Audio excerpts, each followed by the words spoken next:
Emmy தீப்ஸ் audio நாவல் வாசகர்களுக்கு வணக்கம். நான் உங்கள் திவ்யா கிருஷ்ணன். வாருங்கள் கேட்டு மகிழலாம் குடும்ப நாவலான இதழ் மிடறும் முத்தம்.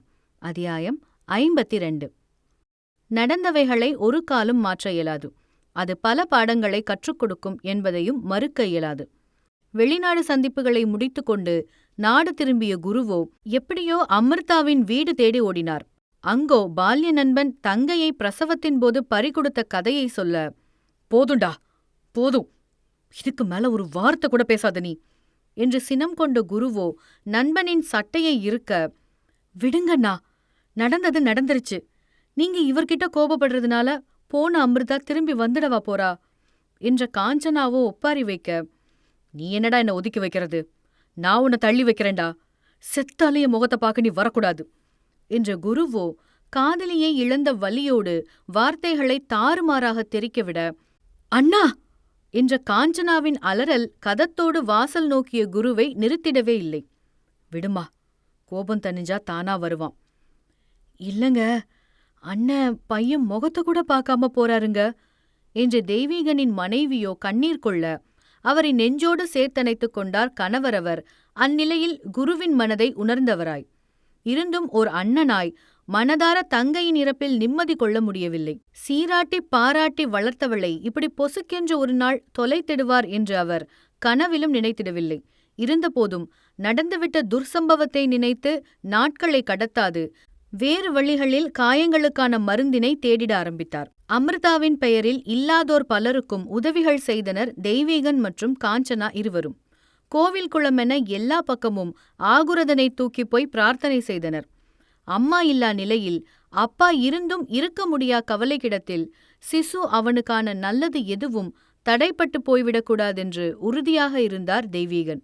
அதே சமயம் அமிர்தாவின் இறப்பு குருவை அதற்கு பின்னடியான நாட்களில் நடைப்பிணமாக மாற்றியிருந்தது. ப்ராஜெக்ட்ஸ் பலதும் கையை விட்டு போயிருந்த நேரத்தில் தொழிலோ கொஞ்சம் கொஞ்சமாக நொடிந்திட ஆரம்பித்தது. அமிர்தாவிற்கு இழைத்த கொடுமையே தொழில் படுத்திட காரணமென்று குற்ற உணர்ச்சியில் குடிக்கு அடிமையாகினார் குரு. ராதிகாவோ இதுதான் சமயமென்று பதவியில் இருந்தபடியே எவ்வளவு சுரண்டிட முடியுமோ அத்தனையையும் ஆட்டையை போட்டு தண்ணியாய் செலவழித்தாள் சீட்டாட்டத்திற்கு. கடன் வாங்கி நிலைமையை சரி செய்ய பார்த்த வெங்கட்டோ ஏதாவது நல்லது நடக்காதா என்று காத்திருந்து ஏமாந்து போனார்.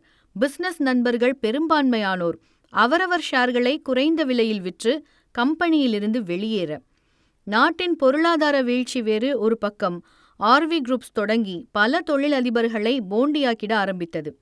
ரத்னவேலு தாத்தாவோ முதல் முறை ஹார்ட் அட்டாக் வந்து படுத்தார். இத்தனை காலமாக உழைத்து முன்னேற்றிய சாம்ராஜ்யம் அழியப்போகும் நிஜத்தை உணர்ந்து. உரிமையான மாளிகையும் கடன்காரனுக்கு சொந்தமாகி போக இதுவும் அமிர்தாவை ஏமாற்றிய பிரதிபலனே என்றெண்ணி மேலும் தன்னை வருத்தி கொண்டார் குரு. குடித்து வரும் கணவனை குழந்தையாக நெஞ்சில் தாங்கிய ஜானகியோ கம்பெனியின் இக்கட்டான நிலையே புருஷனின் குணம் மாற காரணம் என்று நினைத்து கொண்டார். இப்படியான ஒரு நாளில் பராம் என்ற மாபெரும் குரூப்ஸின் சொந்தக்காரனான பரந்தாமன் ஆர்வி குரூப்ஸை மொத்தமாக வாங்கிக் கொள்ளும் முடிவோடு குருவை சந்திக்க வந்தார் அவரின் ஆபீஸுக்கு. பெரிய தொகையிலான எண்ணிக்கையோடு காசோலை ஒன்று குருவின் மேஜை மீது சிரிக்க, அதை கையில் எடுத்து பார்த்த குருவிற்கோ குழப்பமே மேலோங்கி இருந்தது.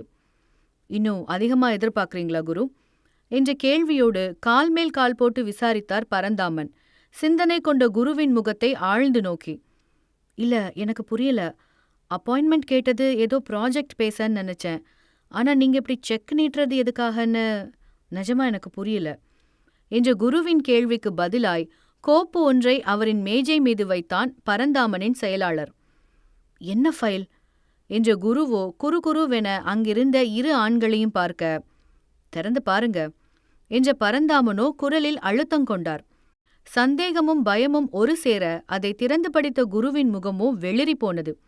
தங்கை என்று நம்பிய உறவோ அவருக்கு ஆப்படித்திருந்தது. ராதிகா சீட்டாட்டத்தின் மீது கொண்ட மோகத்தால் ஆர்வி குரூப்ஸ் ஷேர்களை யாருக்கும் தெரியாமல் மாற்றான் கம்பெனியிடம் விற்று தொலைத்திருக்கிறாள்.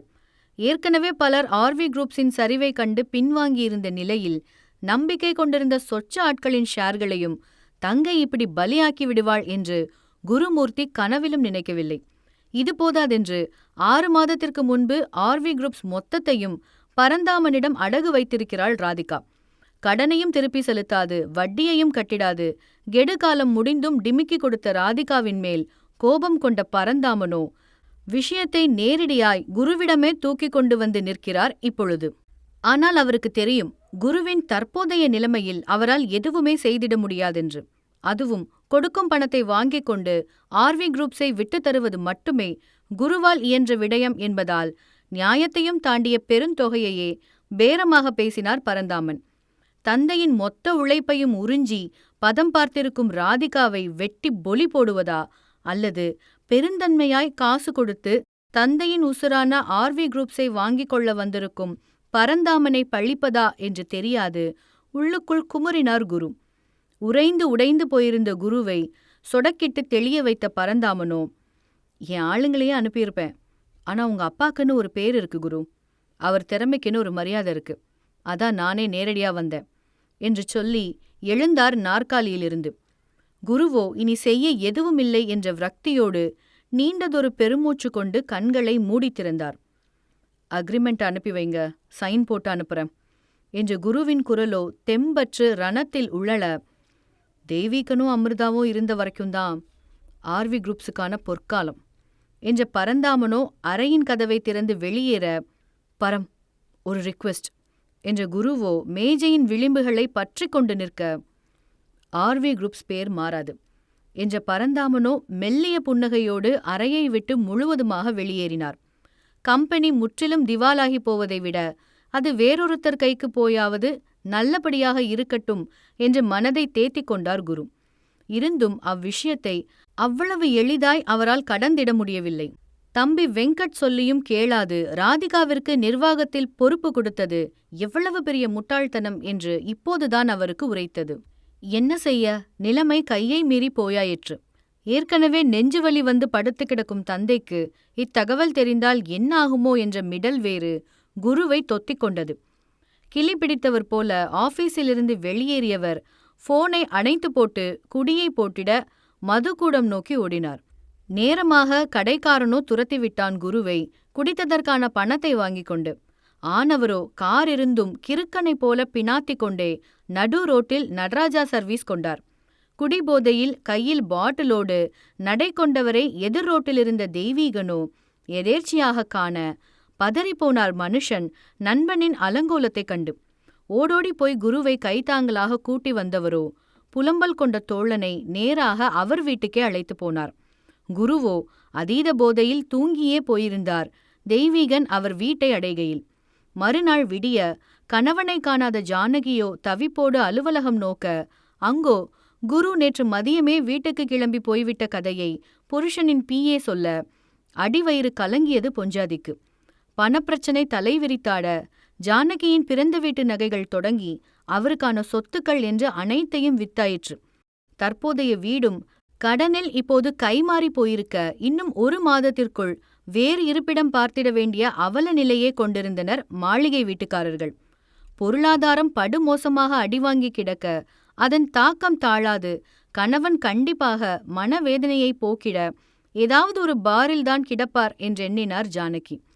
தெரிந்த போலீஸ் மூலம் குருவை தேடச் சொல்லி உதவி கேட்க நினைத்த ஜானகியின் முடிவை நல்ல வேளையாக தெய்வீகன் போனை போட்டு நிறுத்தினார். இப்போதான் அண்ணா நிம்மதியா இருக்கு. நேத்தே கால் பண்ணிருக்க கூடாதா நீங்க? நான் என்னவோ ஏதோன்னு பயந்தே போயிட்டேன் என்ற ஜானகியின் பரிதவிப்பில், சாரிம்மா, சொல்ல நினைச்சிட்டு நானும் அப்படியே மறந்துட்டேன். ஒரு பொழுதே ஓடிப்போச்சு அதுக்குள்ள. பரவாயில்லண்ணா, இப்ப எப்படி இருக்காரு? ஏதாவது சாப்பிட்டாரா? இல்ல இன்னும் தூங்கிட்டு தான் இருக்காரா? இன்னும் எழலம்மா, நல்லா தூங்குறான். நானும் விட்டுட்டேன், மெதுவா எழட்டும்னு. சரிண்ணா, விழிச்சதும் எனக்கு ஒரு ஃபோன் மட்டும் பண்ணி சொல்லுங்க. மனசென்னவோ ஒரு மாதிரியாவே இருக்கு அவரை பார்க்காம. நீங்க தான் என்ன வர வேணான்னு வேற சொல்லிட்டீங்க. ஆமாம்மா, எதுக்கு உனக்கு அலைச்சல்? அவன் இங்கே தானே இருக்கான். நீ கவலைப்படாம வேலையை பாரு.